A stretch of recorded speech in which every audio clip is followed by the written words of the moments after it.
حکومت اپنی مرضی سے اور جو مقتدرہ ہے اس کی خواہش کے مطابق جج لگائے گی۔ سپریم کورٹ میں ایک جج نہیں، دو نہیں، تین نہیں، پہلے ہم نے سنا 5 کی بات ہو رہی ہے، انہوں نے چھوٹتے ہی ایک یکمشت 17 جج لگائے، یہ لگانے کا ارادہ کیا ہے۔ مقصد یہ ہے کہ سپریم کورٹ کو بالکل ڈبو دیا جائے، اس میں اپنے مطیع فرما بردار جج لگائے جائیں جو آپ کے میرے دکھوں کو نہ دیکھیں، نہ سنیں، ہمیں مداوا نہ دیں۔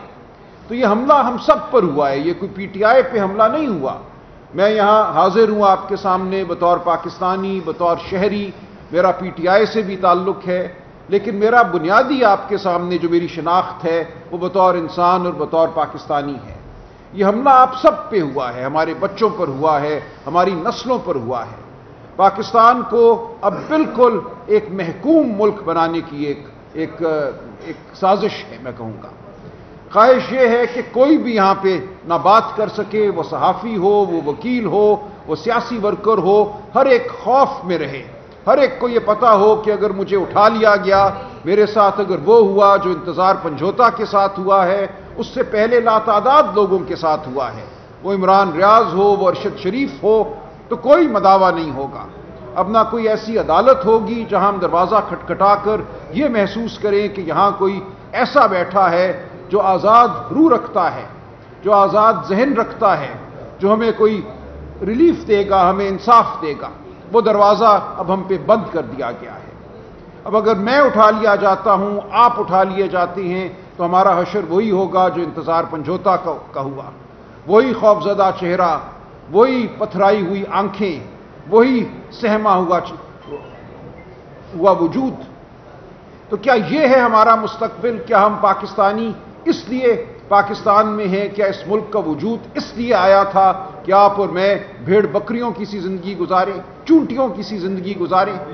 تو یہ ہے آج ہمارے سامنے سوال کہ ہماری زندگی یہاں سے آگے اب کہاں جاتی ہے بطور پاکستانی، بطور انسان۔ بھول جائیے ایک لمحے کے لیے کہ پی ٹی آئی کوئی سیاسی جماعت ہے یا میں پی ٹی آئی کی جانب سے آپ کے سامنے بیٹھا ہوں، میں بیٹھا ہوں، لیکن میں آپ سے یہ کہتا ہوں کہ اب ہمیں ان سیاسی تفرقوں سے اٹھ کر آگے بڑھنا ہوگا بطور قوم۔ ہمیں انتظار حسین پنجھوتا کے چہرے کو سامنے رکھنا ہوگا، یاد رکھنا ہوگا کہ یہ ہم سب کا چہرہ ہے۔ کل ہم میں سے کوئی بھی وہاں بیٹھا ہو سکتا ہے، لاچار، ہاتھ بندھے ہوئے، پاؤں بندھے ہوئے، کان سے خون بہتا ہوا۔ یہ ہے جو ہمیں بنا دیا گیا ہے آج۔ اور کل عدالت پہ حملہ کر کے، سپریم کورٹ پہ حملہ کر کے ہمیں یہ کہا گیا ہے کہ ہماری اب کوئی وقت نہیں ہے، کوئی ادارہ اس ملک میں ایسا نہیں ہے جو طاقت کے خلاف کھڑا ہو سکے۔ کل ایک اور بھی قانون بنایا گیا جس کے ذریعے جو سروسز کے چیف ہیں ان کی مدت میں 3 سے بڑھا کر 5 سال کا وقت مقرر کیا گیا۔ میں سمجھتا ہوں یہ سروسز کا، ہماری افواج کا ایک طرح سے اندرونی معاملہ ہے۔ اس بارے میں بہت کچھ تو میں نہیں کہوں گا، لیکن میں یہ سمجھتا ہوں کوئی بھی اس نوعیت کی قانون سازی اس طرح نہیں ہونی چاہیے۔ ایک ہی دن میں بالکل جیسے ایک رولر ہوتا ہے، بلڈوزر ہوتا ہے، بلڈوز کیا گیا ان قوانین کو۔ رائے لی جانی چاہیے تھی سروسز کے اندر، اس کا کیا اثر ہوگا مورال پر۔ وہ لوگ جو توقع لگائے بیٹھے تھے، جو اپنے کیریئر کے حوالے سے کوئی خیالات رکھتے تھے، بہرحال یہ ایک واقعہ ہے جو ہو گیا، ہم اس کے ساتھ آگے بڑھیں گے۔ لیکن اصل مزاحمت ہماری جو ہے وہ عدلیہ پر جو حملہ ہے اس کے حوالے سے ہوگی اور ہونی چاہیے۔ ہماری مزاحمت جو ہماری انسانیت پر، ہماری خودداری پر، ہمارے وجود پر کیا گیا، جس کا جیتا جاگتا نمونہ انتظار حسین پنجھوتا کا چہرہ ہے، ان کے ساتھ جو ہوا، یہ ہم سب کے سامنے رہنا چاہیے۔ تو ہمیں اب بطور قوم یہ فیصلہ کرنا ہے کہ کیا اب ہم خاموش، بالکل مطیع فرما بردار، ڈرے ہوئے، سہمے ہوئے انسانوں کی طرح آگے بڑھیں گے؟ انسان کہنا بھی اب شاید ہمارے لیے ایک زیادتی ہے۔ کیا ہم انسان ہیں؟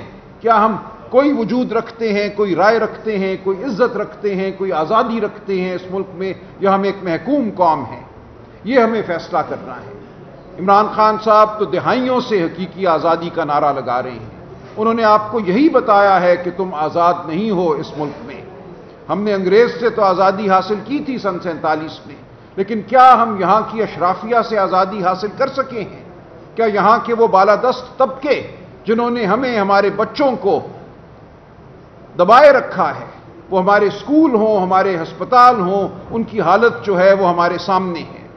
اس وقت 5 سے 16 سال کی عمر کے 8 کروڑ بچے اس ملک میں بستے ہیں، ان میں سے صرف 1 ملین بچے، 10 لاکھ بچے بیکن ہاؤس، سٹی اسکول، اس قسم کے اسکولوں میں جاتے ہیں۔ باقی 7 کروڑ 90 لاکھ بچے کہاں جاتے ہیں؟ ان کو کیا تعلیم دی جاتی ہے؟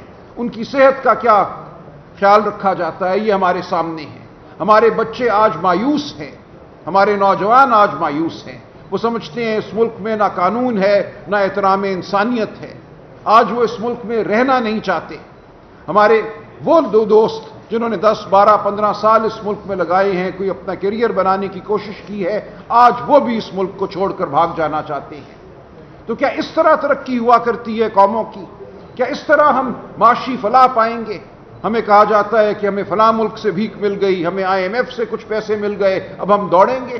یہ بے وقوفی ہے۔ ایک سہمی ہوئی قوم، ایک ایسی قوم جس کا ریاست کے ساتھ رشتہ ٹوٹ چکا ہو، وہ ترقی نہیں کر سکتی۔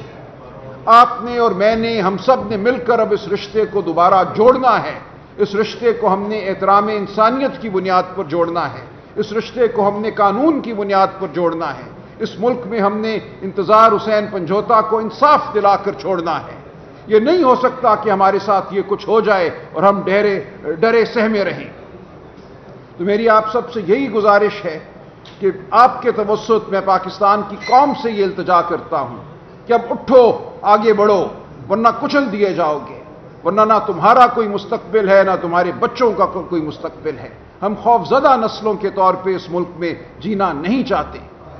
تو ہمیں اب فیصلے کرنے ہوں گے، بڑے فیصلے کرنے ہوں گے۔ یہ سیاسی فیصلے نہیں ہیں، یہ ہماری انسانیت کے فیصلے ہیں، یہ ہماری بقا کے فیصلے ہیں۔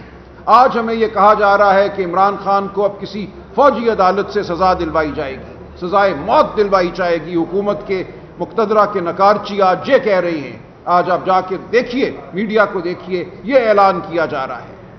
آپ کو یہ کہا جا رہا ہے کہ ایک لیڈر جس پہ آپ نے اعتماد کیا، جس کو آپ نے ووٹ دیا 8 فروری کو، جس ووٹ کو پامال کیا گیا، دھاندلی کی گئی، جو لوگ آپ نے منتخب کیے تھے ان کو منتخب ایوانوں میں جانے نہیں دیا گیا، اب اس فراڈ کی بنیاد پر قانون سازی کی جا رہی ہے اور اس قانون سازی کے ذریعے عدالت کی طاقت چھین لی گئی ہے، اور اب یہ کہا جاتا ہے کہ تم سب انتظار حسین پنجھوتا ہو اور عمران خان کے ساتھ ہم عبرت کا کام کریں گے، ہم اس کو عبرت کا نشان بنائیں گے۔ تو یہ ہے ہمارے سامنے اب صورتحال جس کا ہم نے، آپ نے، میں نے، ہم سب نے جواب دینا ہے کہ ہم اپنے آپ کو اسی طرح عبرت کا نشان بننے دیں گے؟ کیا ہم ان لوگوں کو جنہوں نے ہمارے لیے آواز بلند کی ہے عبرت کا نشان بننے دیں گے؟ کیا ہمارے ہاتھ میں کوئی ایسی طاقت ہے، وہ ایمان کی طاقت ہو، وہ خودداری کی طاقت ہو، جس کو لے کر ہم اٹھ کھڑے ہو سکتے ہیں اور ہم کہہ سکتے ہیں کہ ہم یہ نہیں ہونے دیں گے؟ آپ کو، مجھے، ہم سب کو اب یہ سوال اپنے آپ سے کرنا ہے، اور اس کے جواب کے نتیجے میں ہی میں کہتا ہوں اس ملک کی تقدیر جو ہے وہ مرتب ہوگی۔ اگر ہم ڈر گئے، سہم گئے تو اس ملک میں تاریکی ہی تاریکی ہوگی، ظلم ہی ظلم ہوگا۔ لیکن اگر ہم کھڑے ہو گئے تو ہم آج بھی اس ملک میں شرافت کا، قانون کا بول بالا کر سکتے ہیں۔ تو میرا آپ سے صرف یہی سوال بھی ہے اور یہی استدعا بھی ہے، کھڑے ہوئیے، اپنے آپ کو اس طرح کچلنے نہ دیجیے ان طاقتوں کو جو آپ کو کچلنا چاہتی ہیں۔